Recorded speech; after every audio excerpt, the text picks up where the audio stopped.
ಅಣ್ಣ ಒಳ್ಳೆ ಒಂದ್ ಜೊತೆ ಪ್ಯಾಂಟ್ ಶರ್ಟ್ ನೋಡ್ಸಿರಣ್ಣ. ಸರಿ ಅಣ್ಣ, ಕೊಟ್ಟೆ. ತಗೊಳ್ರಿ ಅಣ್ಣ.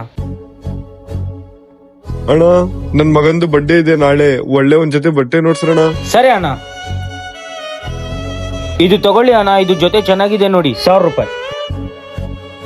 ಅಯ್ಯೋ ನನ್ನ ಹತ್ರ ಬೇರೆ 500 ರೂಪಾಯಿ ಇದೆ, ಇವಾಗ ಏನ್ ಮಾಡೋದು ಅಣ್ಣ? ಸ್ವಲ್ಪ ಹೊತ್ತು ಬಿಟ್ಟು ಬರಲ್ಲ? ಹಾ ಸರಿ ಅಣ್ಣ, ಹೋಗ್ ಬನ್ನಿ. ಅಣ್ಣ ಎಷ್ಟಣ್ಣ ಬಟ್ಟೆ ಅವ್ರದ್ದು? 1000 ರೂಪಾಯಿ ಅಣ್ಣ. 1000 ರೂಪಾಯಿನಾ? ಸರಿ ಅಣ್ಣ. ಅಣ್ಣ ಇದು ತಗೊಳ್ಳಿ, ಆ ಹೆಣ್ಣಗ್ ಕರೆದು ಇದು ಬಟ್ಟೆ ಅವ್ರಿಗೆ ಕೊಡ್ಬಿಡಿ. ನನ್ ಕೊಟ್ಟೇನಂತ ಹೇಳ್ಬೇಡಿ, ಜಸ್ಟ್ ಅವ್ರಿಗೆ ಕರೆದು ಅವ್ರಿಗೆ ಬಟ್ಟೆ ಕೊಡ್ಬಿಡಿ. ಹಾ ಸರಿ ಅಣ್ಣ. ಅಣ್ಣ ಸ್ವಲ್ಪ ಇಲ್ಲಿ ಬನ್ನಿ. ಹೇಳಿ ಅಣ್ಣ.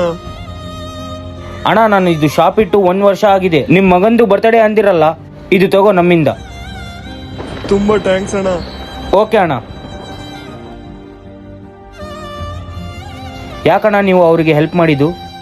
ನಮಗಂತೂ ನಮ್ಮ ಅಪ್ಪ ಅವರು ಯಾವಾಗ ಬರ್ಡೇ ಸೆಲೆಬ್ರೇಟ್ ಮಾಡಿಲ್ಲ ಅಣ್ಣ. ಅವ್ರನ್ನ ಖುಷಿಯಾಗಿ ಅವ್ರ ಮಗಂದು ಬರ್ಡೇ ಸೆಲೆಬ್ರೇಟ್ ಮಾಡ್ಲಿ ಅಂತ ಅದಕ್ಕೆ ಹೆಲ್ಪ್ ಮಾಡಿದೆ ಅಣ್ಣ. ಹೌದಾ, ಸೂಪರ್ ಅಣ್ಣ. ನಾನು ಮಾಡಿದ್ದು ಸರಿನಾ ತಪ್ಪಂತ ಕಮೆಂಟ್ ಮಾಡಿ, ಹಾಗೆ ಚಾನೆಲ್ನ ಸಬ್ಸ್ಕ್ರೈಬ್ ಮಾಡಿ.